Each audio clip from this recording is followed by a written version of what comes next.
Bienvenue sur InfoLive TV, lundi 14 janvier 2007, Ephraim Mélé pour un flash d'information. Le Premier ministre israélien Ehud Olmert a déclaré au jour d'aujourd'hui se prononcer contre une éventuelle opération de l'armée israélienne de grande envergure dans la bande de Gaza.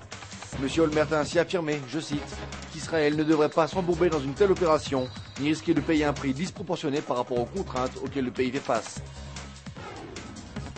Le chef de l'opposition et ancien Premier ministre, Benjamin Netanyahou, a demandé expressément au parti politique du Chasse et d'Israël Beitenu de quitter le gouvernement à la suite de la rencontre entre la ministre des Affaires étrangères Tzipi Livni et le chef de l'équipe des négociateurs palestiniens, Ahmed Korei, qui avait lancé les négociations sur les sujets sensibles et au cœur du conflit, tels que le statut de Jérusalem, les frontières et le statut des réfugiés.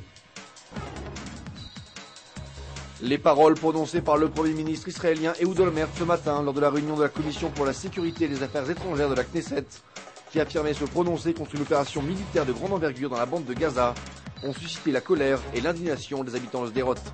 Les citoyens en colère ont scandé, je cite, que si Ehud Olmert n'était pas capable de leur procurer le moindre espoir, alors il se devait de les évacuer.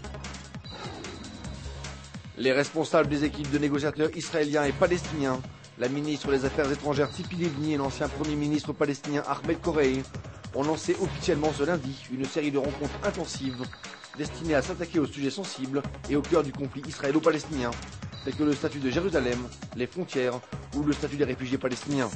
Les deux responsables des négociations ont prévu de se rencontrer une fois par semaine. La compagnie israélienne d'électricité s'attend à enregistrer un pic sans précédent de la consommation d'électricité ce lundi soir, en raison de la vague de froid qui sévit actuellement sur l'ensemble du pays. La demande en électricité avait déjà atteint aujourd'hui les 10 200 MW, soit 400 MW de moins que la capacité de production maximale. Votre programme sur InfoLive TV, c'est aussi un reportage sur la vague de froid qui s'est abattue sur le pays depuis 3 jours. Merci de nous suivre sur InfoLive TV, la première télévision israélienne internationale en direct de Jérusalem.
Découvrez en avant-première le nouveau service d'InfoLive TV.